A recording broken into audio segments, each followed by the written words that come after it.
eres la luz que brilló en las tinieblas. Abrió mis ojos, pude ver mi corazón. Domingo 14 de mayo. Segundo domingo ya de este mes de mayo, sexto domingo del tiempo pascual. Estamos, hermanos, en la recta final de este tiempo de Pascua.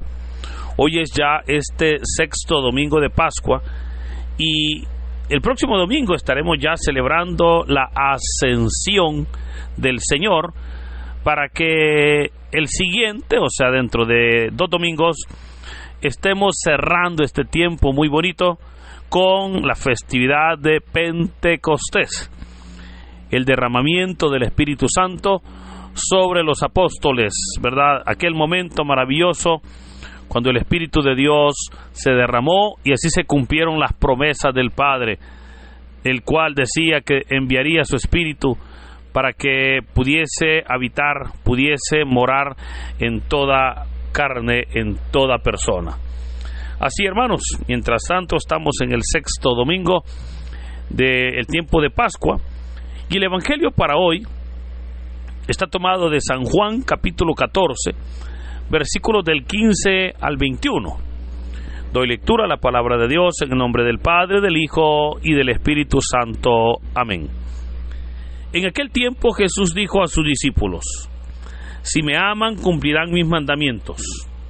Yo le rogaré al Padre y Él les enviará otro Consolador que esté siempre con ustedes, el Espíritu de verdad. El mundo no puede recibirlo porque no lo ve ni lo conoce. Ustedes, en cambio, sí lo conocen, porque habita en ustedes y estará en ustedes. No los dejaré desamparados, sino que volveré a ustedes. Dentro de poco el mundo no me verá más, pero ustedes sí me verán, porque yo permanezco vivo y ustedes también vivirán. En aquel día entenderán que yo estoy en mi Padre, ustedes en mí y yo en ustedes. El que acepta mis mandamientos y los cumple, ese me ama. Al que me ama a mí, lo amará mi Padre. Yo también lo amaré y me manifestaré a él. Hermanos, esta es palabra del Señor. Gloria y honor a ti, Señor Jesús. Continuamos con la meditación del Evangelio de San Juan. Y recordará usted cómo el domingo anterior leíamos los primeros 12 versículos del capítulo 14, donde el Señor Jesús pues hablaba de que Él se iba a ir, pero que les decía a los discípulos que no se preocuparan, porque Él iba a prepararles un lugar, para que cuando ese lugar estuviese listo, Él volvería por ellos, para que donde Él esté, o donde Él está, estén también ellos. Así meditábamos, ¿verdad?, el domingo anterior. Hoy pues continuamos con ese diálogo que el Señor Jesús tiene con sus discípulos, recordando que este texto es parte de ese sermón de despedida que el Señor Jesús les está dando. Sermón que, como hemos dicho, tiene algunas peculiaridades especiales, como por ejemplo que es el más largo en los 4 evangelios, como por ejemplo que no se desarrolló en un mismo lugar, ¿verdad?, sino que inició en el aposento alto, en el cenáculo, pero también se fue desarrollando en la medida que Jesús se mueve del lugar y va rumbo al monte de los olivos y especialmente a un jardín llamado Getsemaní. Otra cualidad también que hemos dicho es que este sermón no es un monólogo, sino que el Señor da espacio para que sus discípulos puedan preguntar, para que puedan opinar, para que puedan sugerir, pero siempre se nos deja muy claro que el Señor Jesús sigue teniendo el control de lo que Él va enseñando a sus discípulos. Así les ha dicho entonces que se va a ir, les ha dicho que es necesario que se vaya, Pero ahora viene entonces, y en los versículos que hemos leído, el Señor va a introducir un tema muy importante. Bueno, dos, para ser más específicos, en los versículos que hoy hemos leído. El primero de ellos es sobre el tema del amor. Vemos cómo les dice: si me aman, cumplirán mis mandamientos. Es interesante, hermanos, cómo en todo el Antiguo Testamento, el único que pedía que le amara fuera Dios. Recordemos cómo Israel sabía perfectamente que debía de amar a Dios, ¿verdad? Esa frase muy conocida como el Shema Israel, ¿verdad? Que es una de las oraciones del pueblo de Israel que aún hoy en día siguen rezando a diario.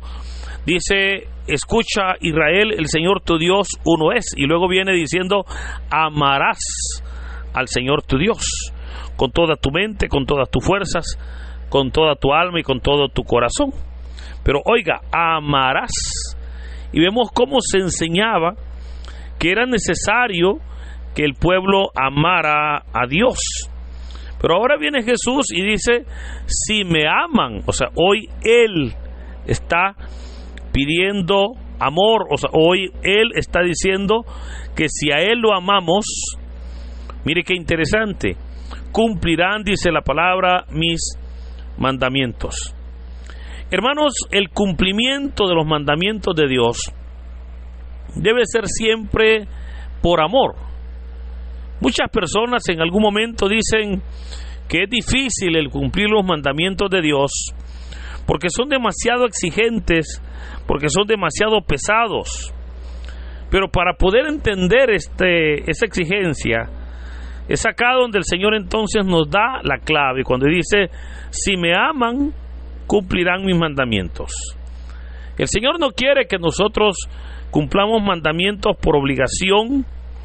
El Señor no quiere que acá nosotros cumplamos requisitos a la fuerza, o que en nuestra vida cristiana nosotros nos sintamos obligados a hacer las cosas.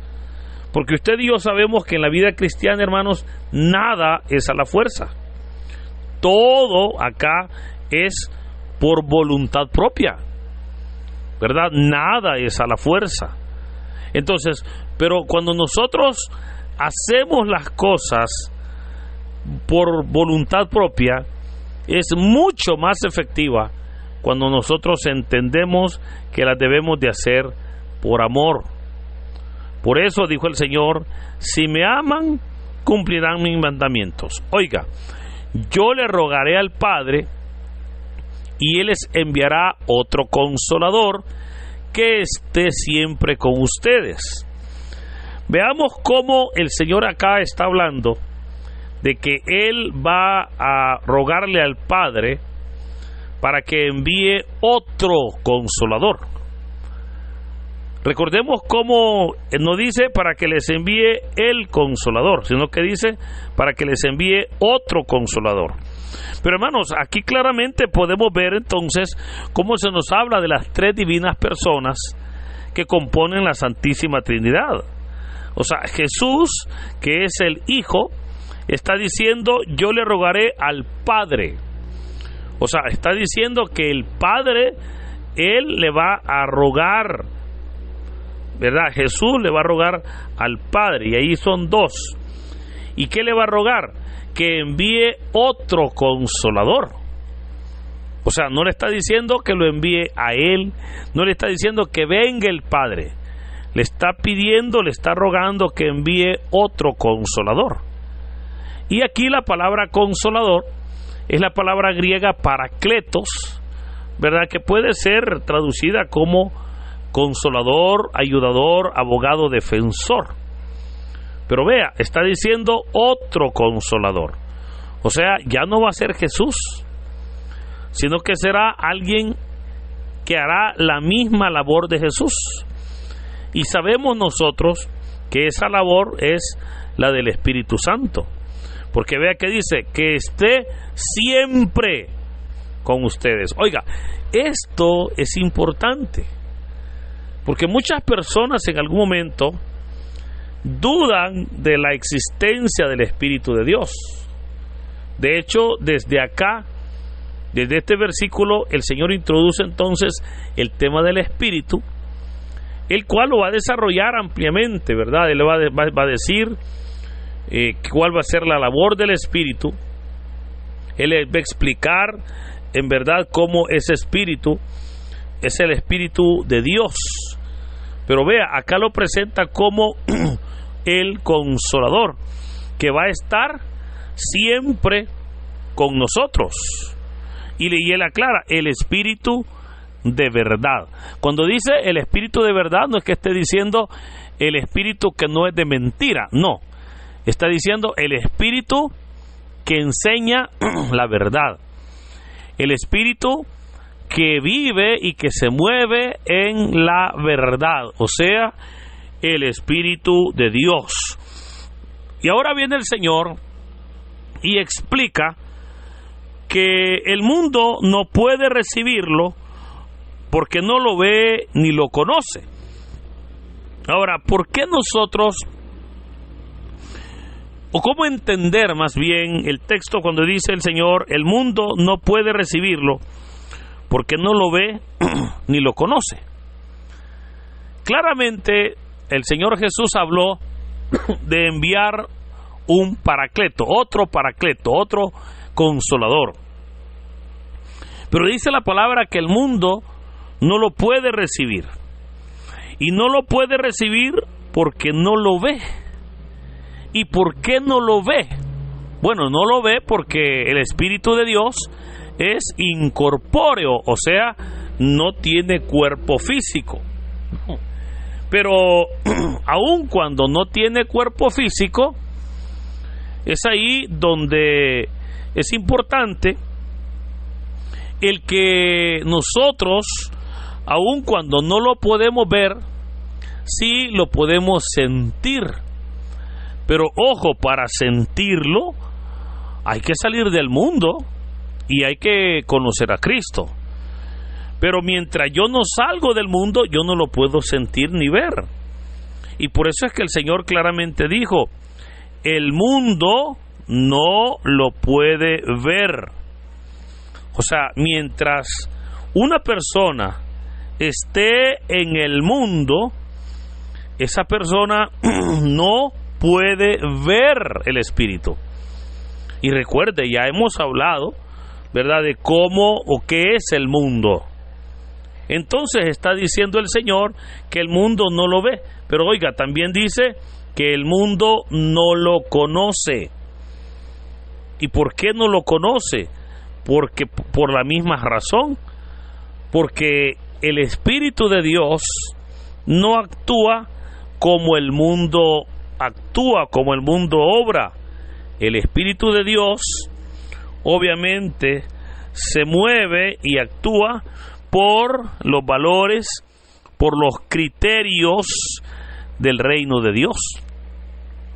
Ahora, el Señor mismo dijo, ustedes en cambio si lo conocen, ¿verdad? O sea, ellos sí, y es más, dice, habita en ustedes y estará en ustedes. Cuando la palabra de Dios nos dice que habita, es importante comprender, hermanos, que somos templo y morada del Espíritu Santo. O sea, el Espíritu de Dios, querido hermano, habita en usted. Ahora, es necesario que ese Espíritu que habita en nosotros pueda dar frutos, pueda manifestarse.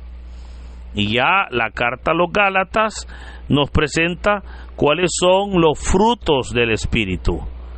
Pero vea, el Señor continúa diciendo, no los dejaré desamparados, sino que volveré a ustedes dentro de poco. Ahora, vea,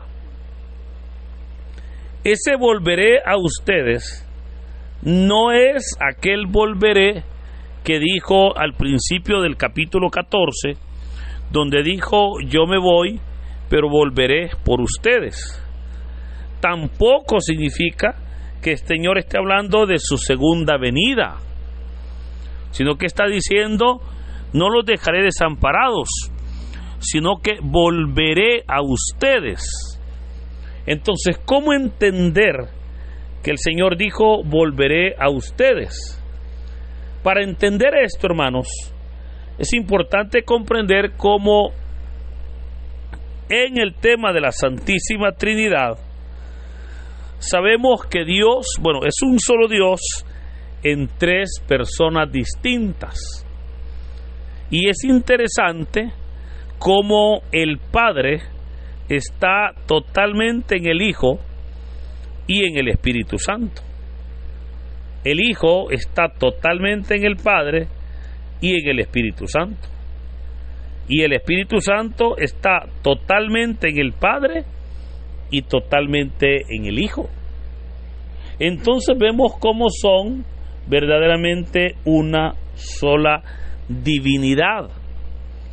Pero es interesante cómo, a pesar de ser uno, aquí es donde el Señor Jesús, quien se encarnó, ahora está diciendo que Él volverá a ellos. ¿Y cómo va a volver? Obviamente, hermanos, a través del derramamiento del Espíritu Santo. Porque es en el Espíritu Santo que el Señor Jesús permanece en nosotros. Y esto es interesante, fíjese, porque la palabra de Dios nos dice, y eso lo vamos a ver el próximo domingo, que el Señor Jesús, 40 días después de su resurrección, ascendió al reino de los cielos, que fue recibido por los ángeles y se sentó a la diestra del Padre. O sea, el Señor Jesús en su cuerpo está en su trono de gloria, está en el cielo. Pero a través del Espíritu Santo es que Jesús está con nosotros, ¿verdad? Es que el Señor Jesús está con nosotros. Por eso es que dice, volveré a ustedes. Ahora, el mismo Señor dice, el mundo no me verá más, pero ustedes sí me verán. Aquí les está anunciando su pronta partida. Les está diciendo, yo ya casi me voy, pero obviamente el mundo ya no me va a ver, pero ustedes sí me van a ver. Claro, para nosotros es muy claro esto, porque sabemos pues cómo sucedió, ¿verdad? Que a los 50 días de su resurrección, el Espíritu Santo descendió sobre la iglesia. Pero para los discípulos en aquel momento era un poquito confuso el poder entender cuando les dice, ustedes ya no me verán, pero dentro de pocos días sí me van a volver a ver, porque yo permanezco en ustedes. Entonces vemos cómo el Señor les está hablando de ese momento, el derramamiento del Espíritu, porque les dice, en aquel día entenderán que yo estoy en mi Padre, ustedes en mí y yo en ustedes. Por eso, hermanos, nos disponemos entonces a celebrar dentro de ya 15 días la fiesta de Pentecostés, ese maravilloso misterio del derramamiento del Espíritu Santo, ese Espíritu, hermanos, que aún hoy en día se derrama sobre nuestras vidas para que podamos nosotros de la mejor manera cumplir la obra que el Señor nos ha encomendado. Ese Espíritu trae esos dones, ese Espíritu trae los frutos, ese Espíritu trae la alabanza, ese Espíritu trae la verdad, ese Espíritu viene a capacitarnos para poder nosotros honrar a Dios y glorificar su nombre. Por eso le animo desde ahora, para que vayamos preparándonos para vivir muy pronto ese Pentecostés en nuestras vidas, para recibir la llenura, la presencia, el derramamiento del Espíritu, y poder, con la unción del Espíritu, poder nosotros hacer la obra que el Señor nos ha encomendado. Por eso, pidamos que ese Espíritu venga y que nos llene para poder hacer así su santa voluntad. Que en este hermoso día, queridos hermanos, el Espíritu Santo pueda morar en nosotros, nos ayude a poder honrar su nombre, honrar al Padre, honrar al Hijo, y poder hacer la obra de Dios. Que el Señor nos bendiga en el nombre del Padre, del Hijo y del Espíritu Santo. Amén.